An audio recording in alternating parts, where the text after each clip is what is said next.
Welcome to Bellingham Unitarian Fellowship. I'm Reverend Paul Beckel. I'm waiting for folks to get settled.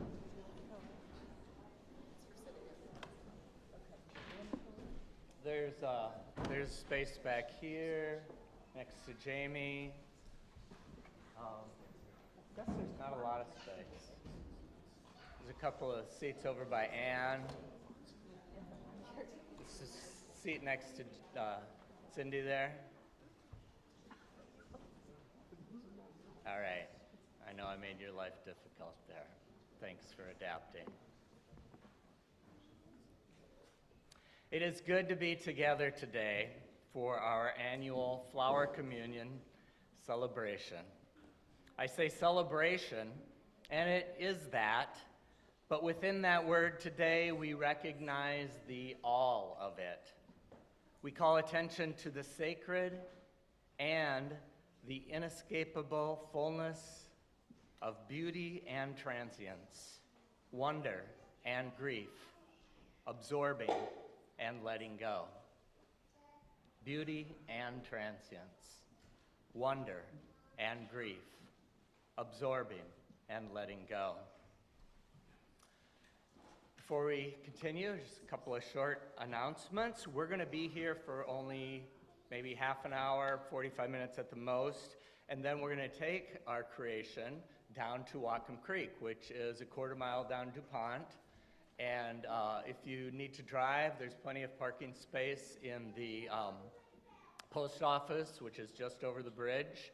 And then you can either hang out on the bridge itself and look down on where we're going to be releasing the mandala, or better yet, if possible, walk down the stairs and right to the creek where we'll be releasing them.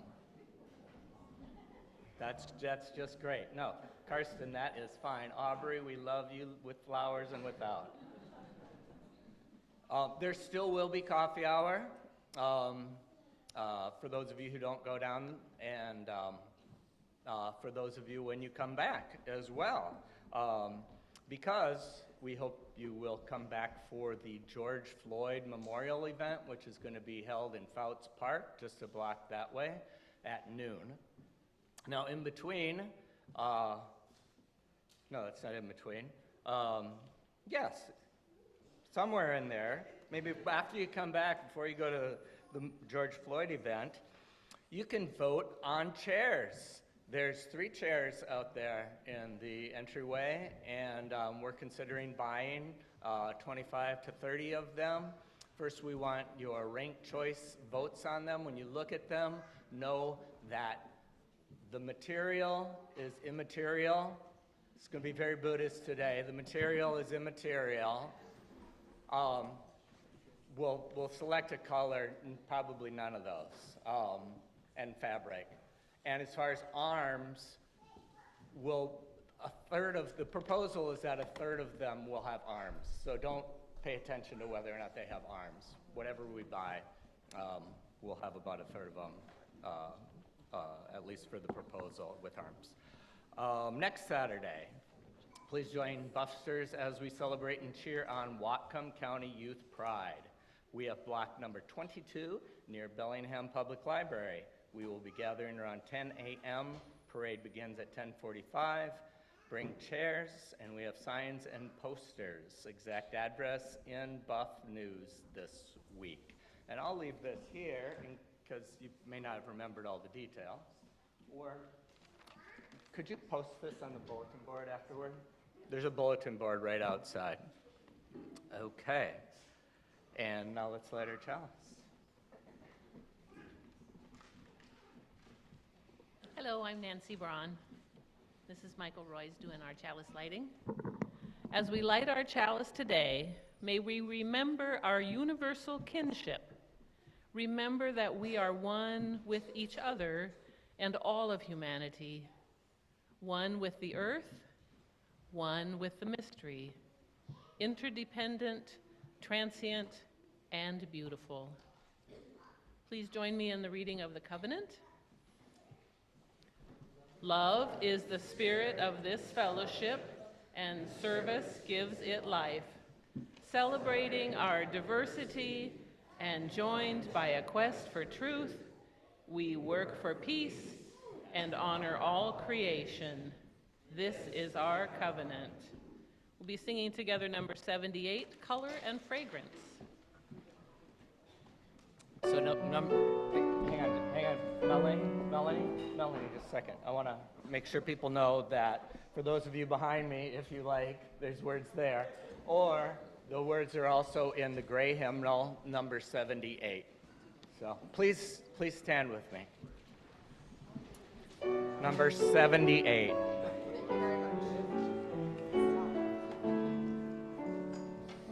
Color and fragrance, beautiful, sweet changing music will change us with them. Life within life, inner light gently glowing. Surely you seem to be God's vision growing. Oh, starry heavens, worlds of all splendor, suns without number.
Today, together, we will build a flower mandala, combining the Tibetan Buddhist ritual of sand painting with the Unitarian Universalist tradition, just over 100 years old, of sharing flowers during a springtime Sunday service.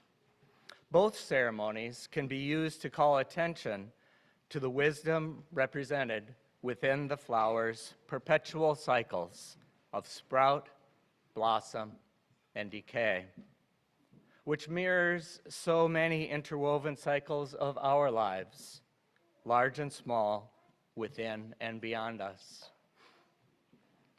The Unitarian Universalist flower communion tradition calls our attention to the beauty and strength of communities enriched by diversity.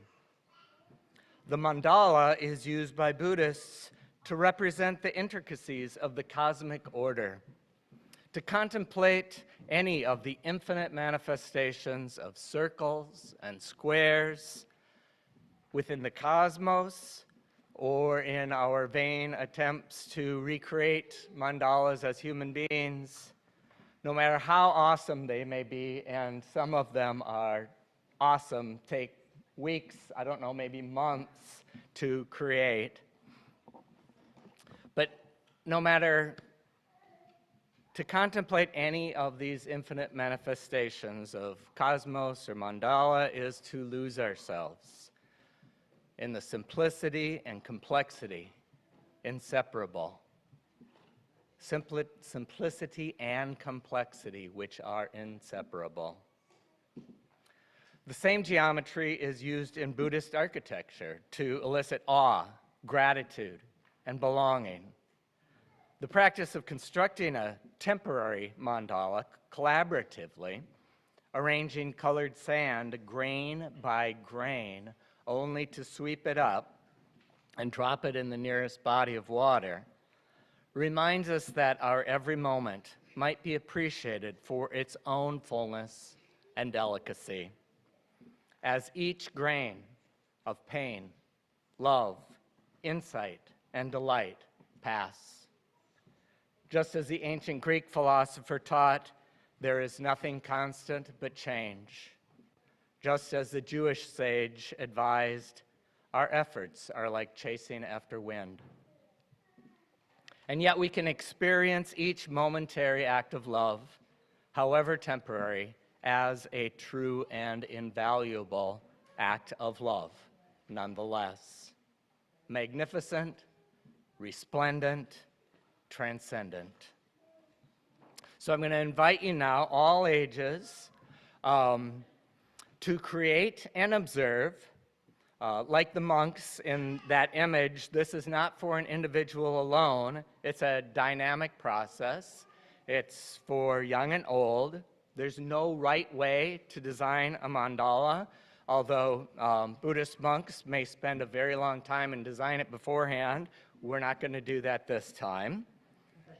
There's no right way to create a mandala any more than there is a single way to construct our lives.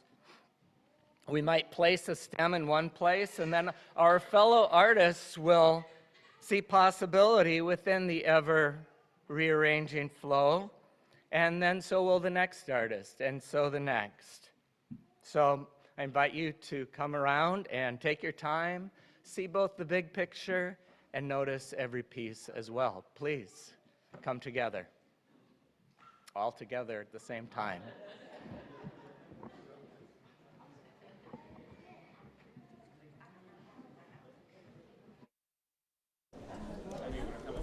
We're gonna do the mandala first, and then we're gonna.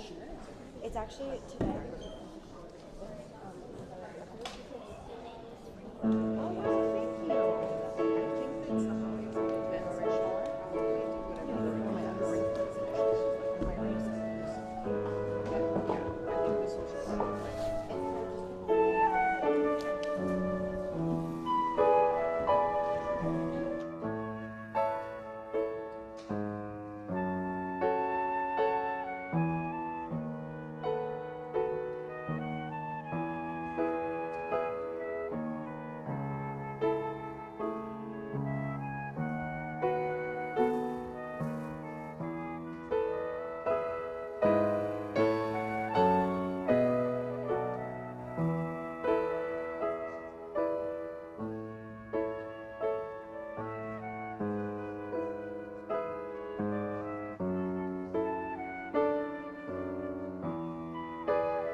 taking on its own symmetry.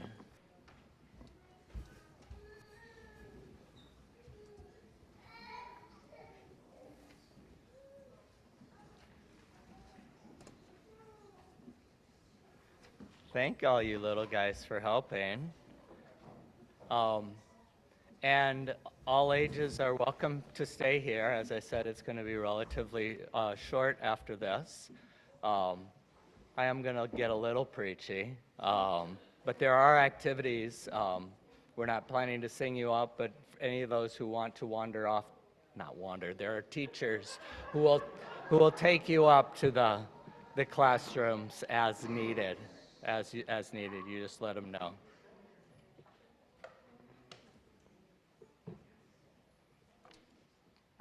Oh, Henry, yes, yes.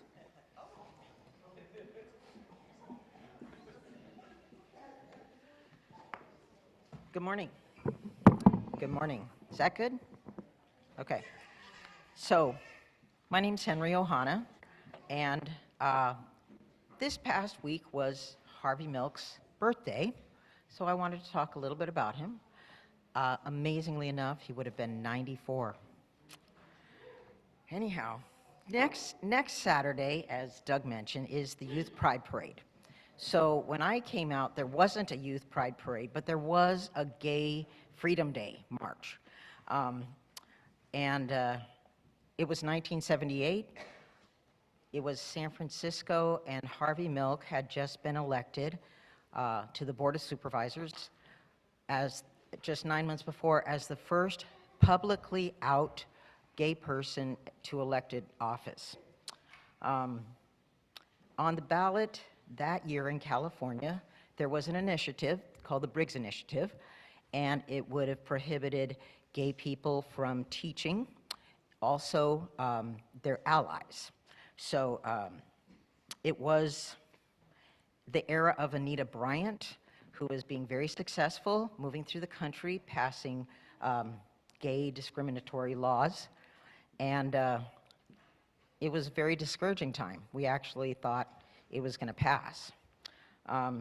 Harvey had two messages. First was vote, but the second was come out wherever you are.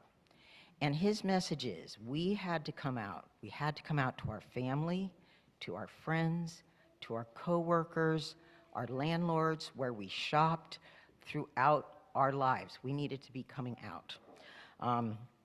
His belief is that when people knew somebody who was gay,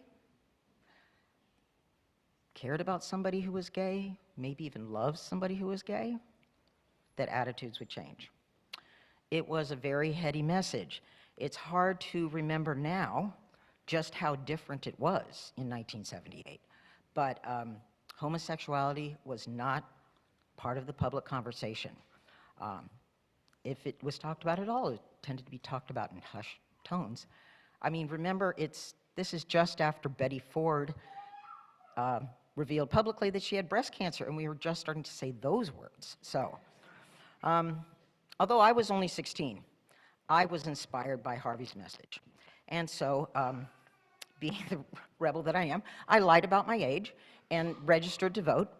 And so with with a very strong grassroots campaign, we were able to defeat the Briggs Initiative, which was the first one of these that had been stopped by a 2-to-1 margin. So, but sadly, so I marched in the parade that year, and Harvey Milk was there, and sadly, 1978 was the only year that he was in the march as a elected official, because 20 days after the Briggs Initiative was defeated in November, 20 days later, Harvey was shot and killed by a fellow city council member.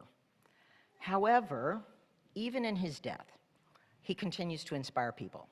He motivates people to come out and live their authentic lives, and what a change that has made in our world. Homosexuality is no longer illegal in this country. Not only that, same-sex couples are allowed to get married. I mean, this was not even imaginable at the time. So dominant culture has become much more accepting, and many gays and lesbians live openly and find communities all over the country. I was using all that language because that was the language used in the 70s. Homosexuals and mostly gay. And now it's much more expansive. But this doesn't mean that the struggle is over. LGBTQIA plus folks still struggle and are still fighting for basic rights in a lot of places. This is especially true for our transgender siblings. Many feel insecure in their housing or employment, and 1 in 8 LGBTQIA plus folks live in states where doctors and nurses can elect to not treat them. Even with that, though. Not elect not to treat them for anything? Right. Not just the surgery? That's correct. Anything. Right. Wow. Yeah. So, but even with that, there have been huge strides that have been made in my lifetime. And I think it is in large part, just like the defeating of the Briggs Initiative, I think in large part Harvey led us in this journey. And it's Harvey's words I hear in my head when I'm in a situation where it would not be very comfortable to come out.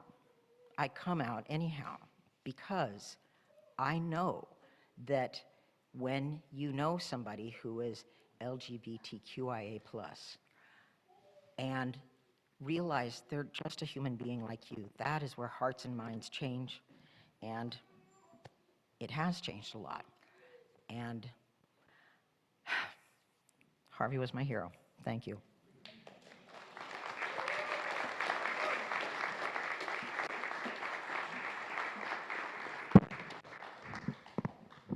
Thanks, Henry. And of all the thinking about flowers and diversity, I hadn't thought about, somehow it escaped my thinking this week about the rainbow flag and how that too is so well represented in what we're doing today. So, what I have been thinking about this week is I've been reading a heartbreaking and inspiring memoir by Samantha Power, who was President Obama's U.S. ambassador to the United Nations. She became an immigrant to the U.S. at age 9 when her family was dislocated from their home in Ireland. As a young adult, she became a freelance journalist, witnessing and begging the world to join her in witness to genocide in Bosnia, Rwanda, Sudan, Kosovo, and Zimbabwe. Decades later, as UN ambassador, nursing an infant and chasing a preschooler while her husband taught constitutional law in another state, she hired a nanny, Maria Gonzalez, an immigrant from Mexico who she had met in her work many years earlier. Later, during Samantha's Power's tenure at the UN, Maria Gonzalez completed her 17-year journey to citizenship. And of course, Power was overwhelmed at the opportunity to speak at her naturalization ceremony. I'm going to share a bit. So after that ceremony, she writes, "When I returned to the U.S. mission after the ceremony, I was struck that the faces in a typical U.S. government office did not look all that different from the courthouse I had just left. I had heard foreign ambassadors remark before on the power of President Clinton choosing Czech refugee Madeleine Albright to represent the U.S. at the UN, President Bush naming Afghan immigrant Zalmay Khalilzad, and President Obama selecting me. But immigrants defined every part of American society. Kelly Razouk, our human rights advisor at the UN, at the U.S.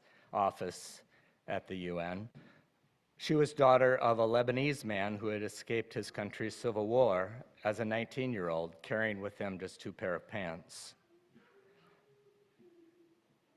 Cam Wong was the mission's longest-serving administrative assistant. Her father had fled communist China when she was an infant. Now, these aren't just UN people in general. These are in the U.S. mission at the UN. The parents of my military advisor, Colonel Mike Rauhut, were German survivors of World War II who had made their way to the U.S. when the Berlin Wall went up in 1961.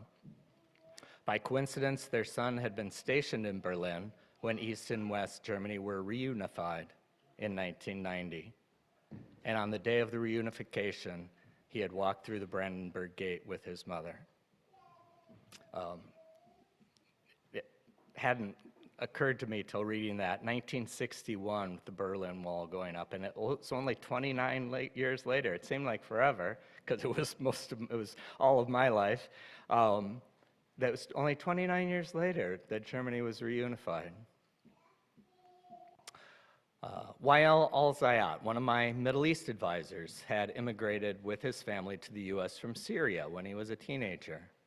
Wael's father, a former colonel in the Syrian Air Force, drove limousines and ice cream trucks before returning to school in his 50s to become a semiconductor testing engineer.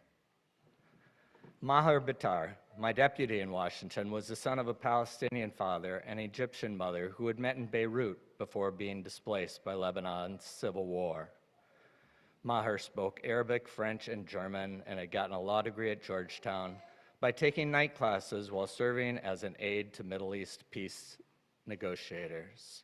And this goes on and on, continuing to describe her staff and how her staff fought to ensure human rights around the world.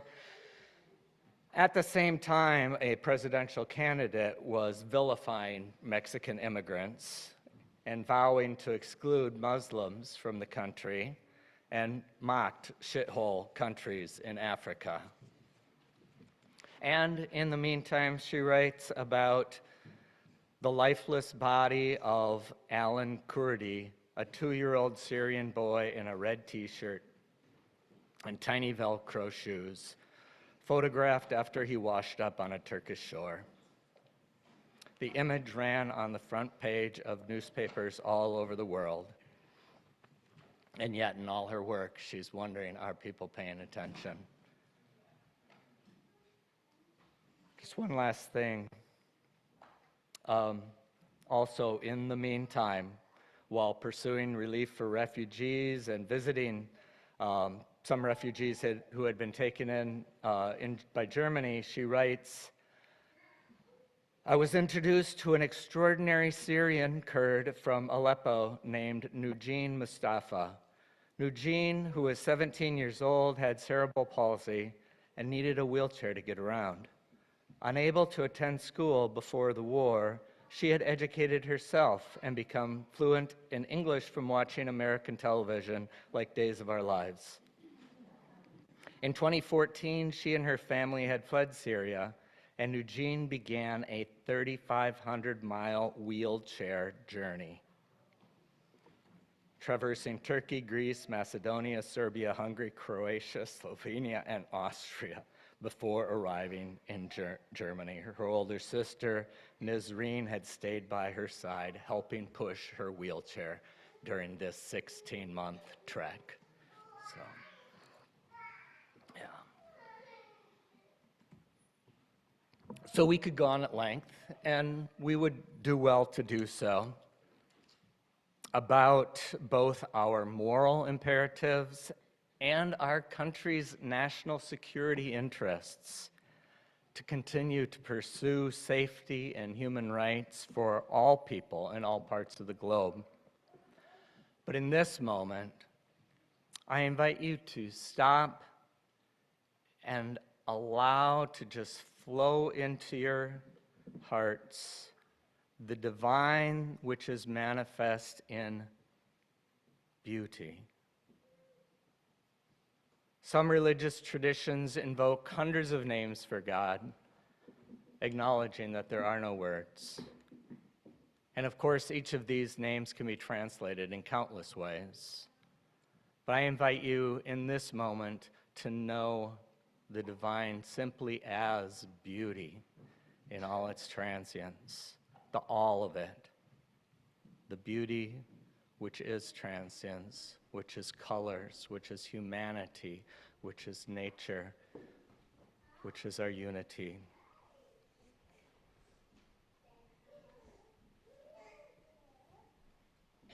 It's usually Tibetan monks that you see making these mandalas, so remembering Tibet's precarious position in the world as a colony of a repressive regime.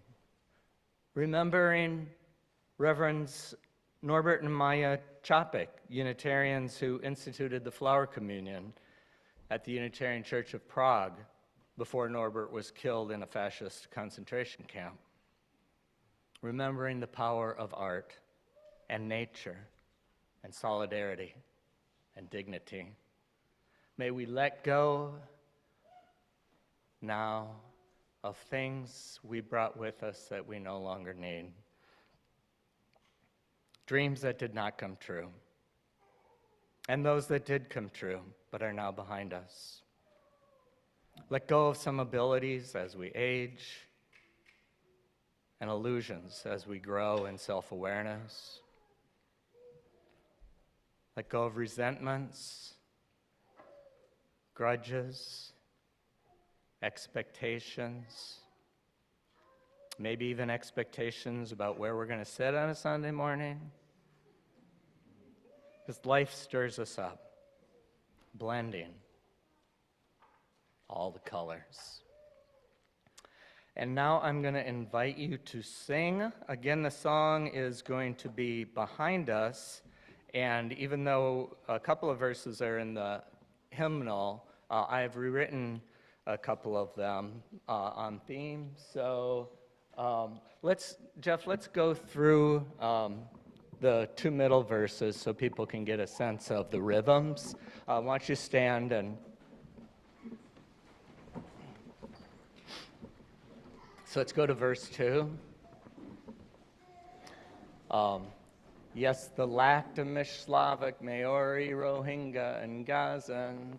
So I'm going through pronunciation too. All the nations. Yes, Israelis, Punjabis, Tibetans, and Uyghurs. That's Uyghurs. Uyghurs. I need to see the words. Here we are. Male Nate. So it's got the exact same rhythm, beat by beat, to the original. Let's go to the third verse, just so you see the words at least once before we sing them.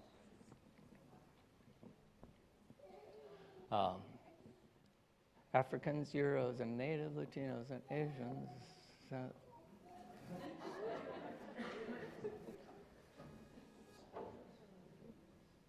And then the third line, Yazidi and Coptic and Shinto and Sufi and Jain. I can't go through all of these things, but I'll just point out that the Yazidi are a ethno-religious group that were predecessors to Zoroastrianism in Central Asia. And then the Uyghurs, who I mentioned earlier, were an ethnic group originating in Central Asia that are now primarily in Northwest China. Both groups are persecuted minorities. So let's go back to the beginning and sing.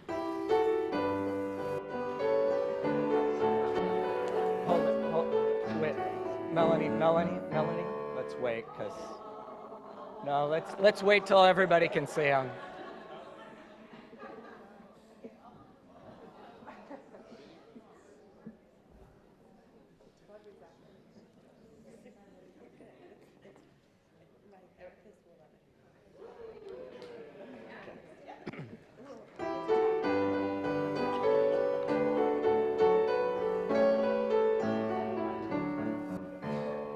All the colors, yes, the colors we sing in the springtime with all of its flowers. All the colors, when the sunlight shines out through a rift in the cloud and it showers. All the colors, as a rainbow appears in a storm cloud is touched by the sun. All the colors of Melbourne.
We enter now the swirl of change that brought us into being. May we not fight what cannot be changed, lest we destroy the beauty that is here and now. We're going to sing Spirit of Life now. Would at least 4, but probably 8 people go to the edges and corners of the mandala, stand there while we sing, and pardon me? Oh my goodness, how did I forget that? Yeah, let's do that. Yes, will the ushers come forward to receive our offering? This is getting late. I didn't realize it would go so long.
Not just the green and the gold and the silver and all of the rainbow of colors that you or your ancestors may have carried in the colorful currency of places around the world, but your gifts of laughter and tears and consolation to one another, volunteering here at Buff and out in the community, even if you were interested in that, public library, thanks for supporting all of the good work of community that goes on amongst us.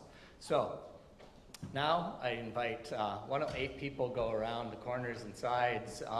We're gonna stand and sing Spirit of Life together, and then Melanie's gonna play it without our singing as those 8 people will lift it up and gather it together, and Melanie will keep playing without singing as we move our way out.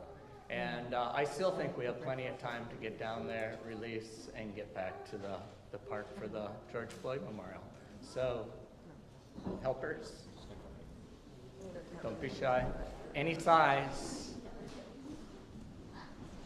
Let's stand and sing. No, don't wait till we finish Spirit of Life and then lift, and then Melanie will play it again. But let's stand all together and sing Spirit of Life.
For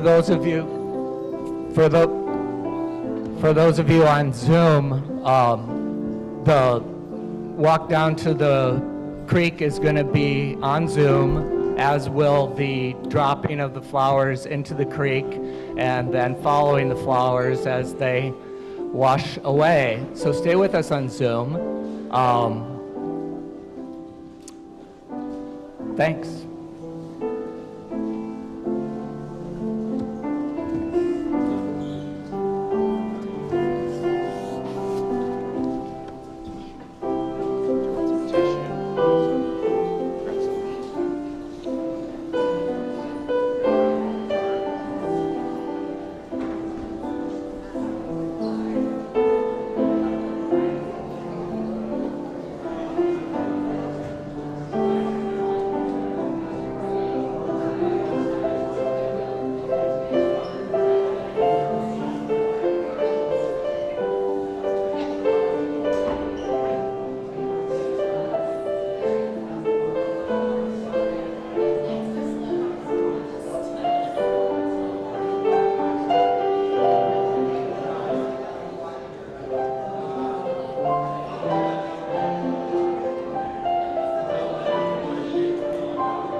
You know,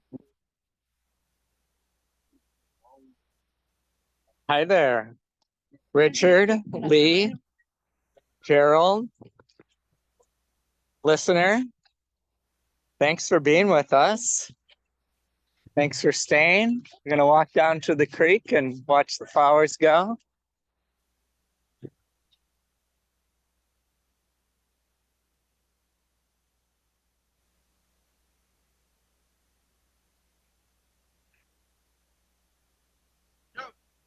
Yo, I see people still coming. Trickling. called brownie in motion. Hi, I see you, Lee. You're muted though. Jeff, can you unmute Lee, or Lee, can you unmute yourself?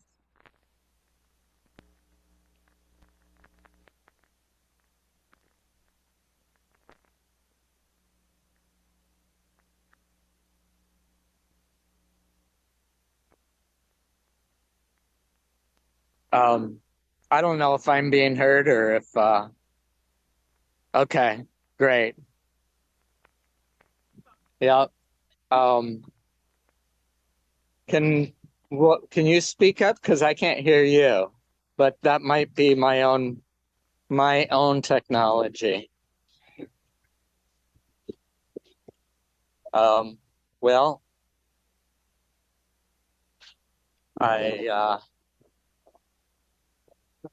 oh, there's Aura. And oh, that's a mandala.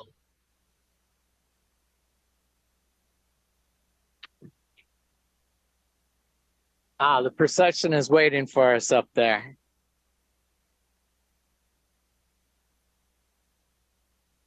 Go ahead.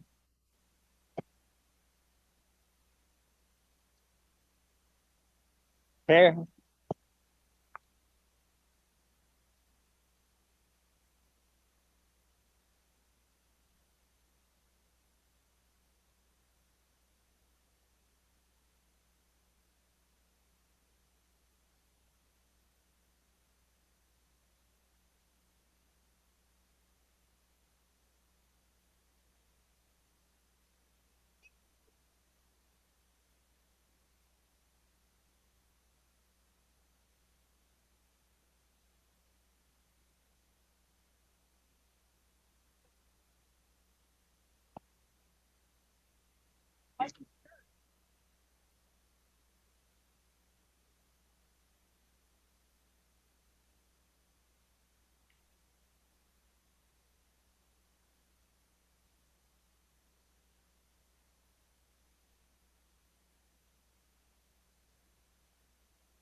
Yes, it's a matter of infinite creation. So adding, and of course, it's a ritual we can do by ourselves anytime, taking something to a river and dropping it in.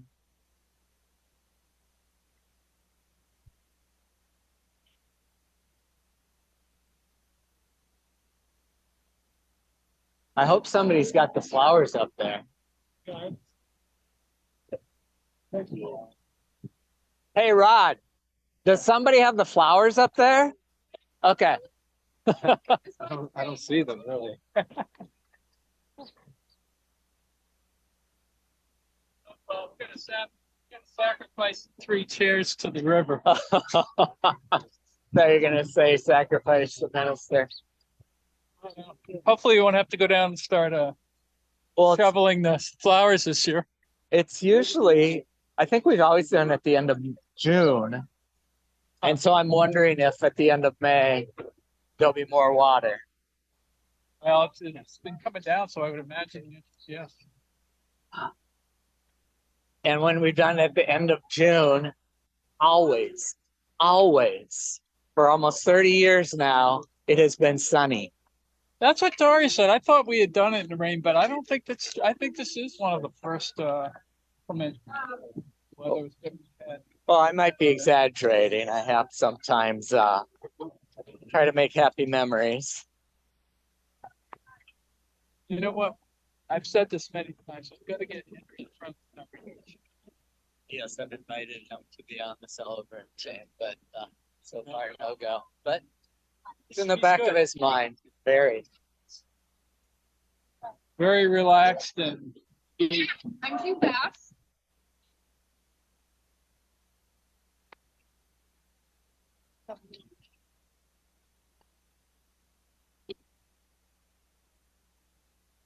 One of my first flower communions in mandalas in Ohio, suburban Cleveland. There was this creek that was, just a beautiful, classic burbling kind of creek. yeah. But every once in a while, it would flood. And we went down there once and it was just raging.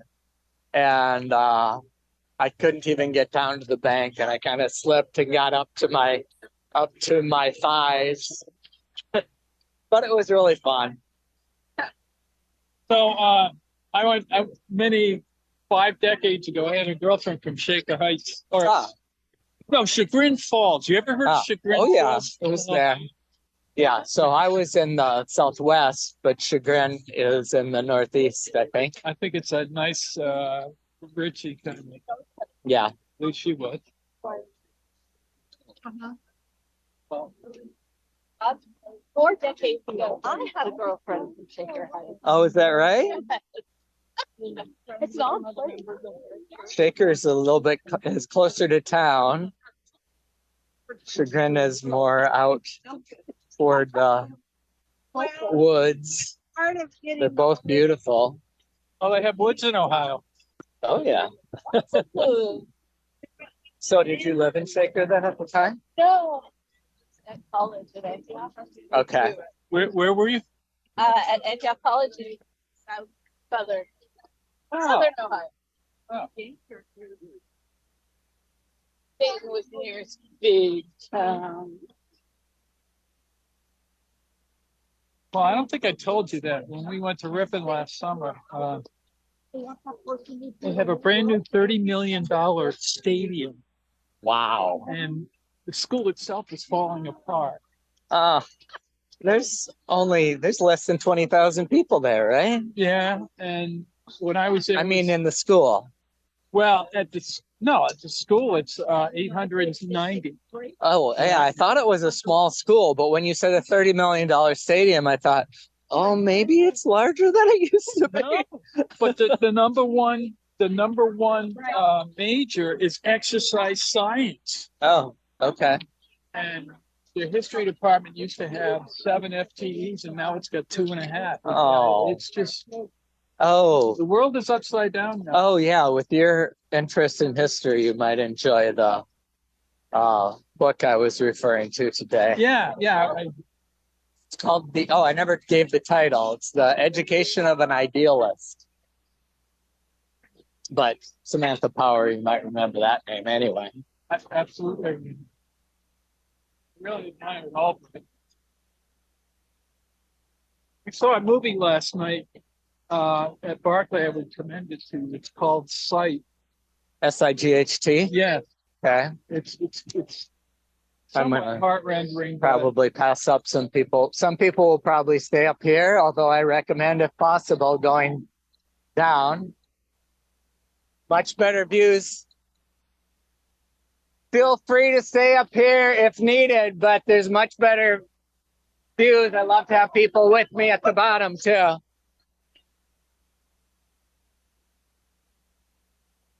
Oh yeah, it's raging. Well, not raging, but it's got plenty of momentum. Good. Beautiful, yeah.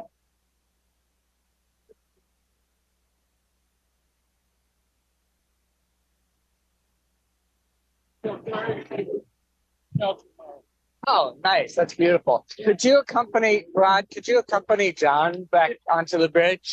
Thanks.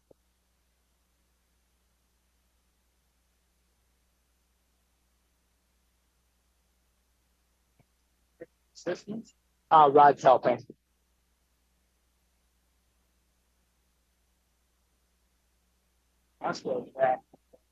Yes, I saw. Glad to see him moving about. Yeah.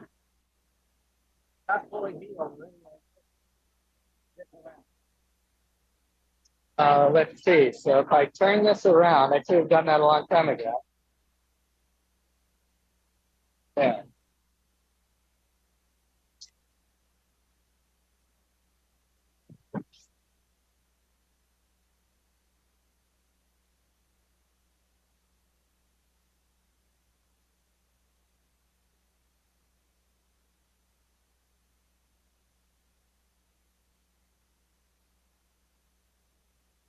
So can you guys still hear me?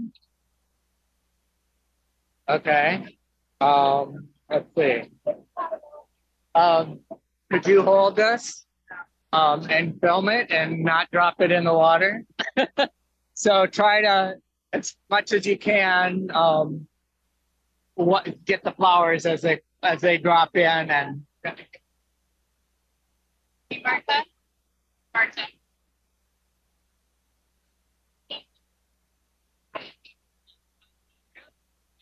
That's good.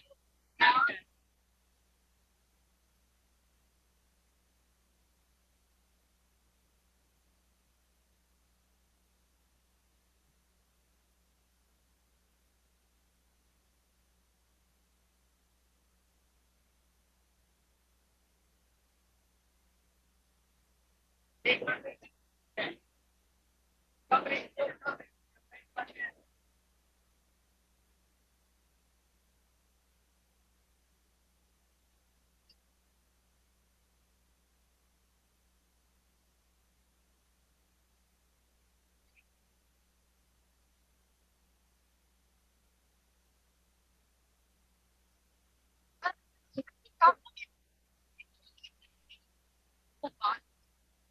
okay.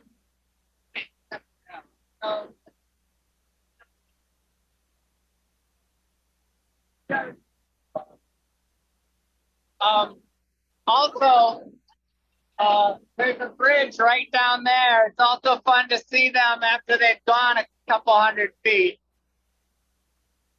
And looks like they're going to go pretty fast. Yeah. Ready? Okay. Let's go with the flow.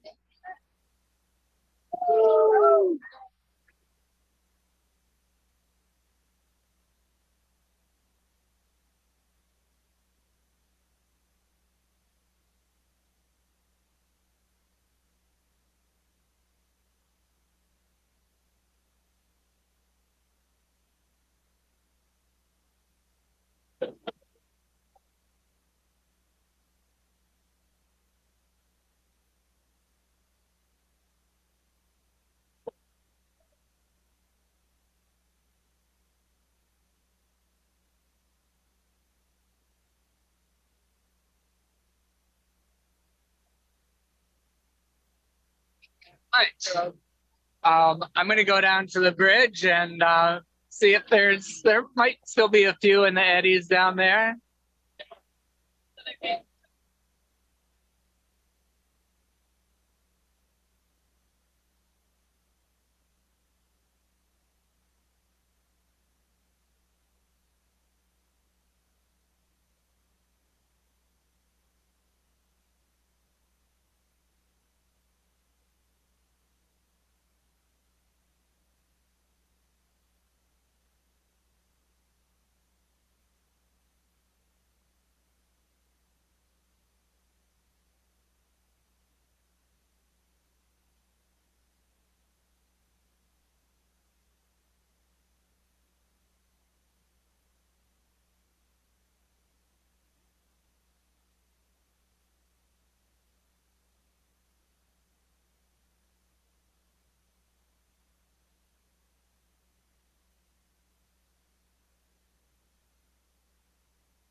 Yep, there's a few that are eddying here and there.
Okay, well, thank you, everyone. It's good to see you, and glad you could be with us through the whole thing. Love to see you all.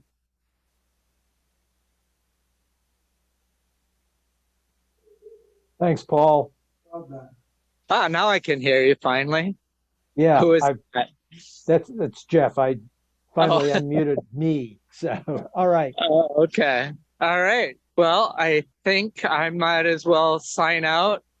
Um, and thank you, Jeff, for making this possible for everybody. Sure. All right. Take care. And everybody else can now unmute themselves if they want to visit for a little bit.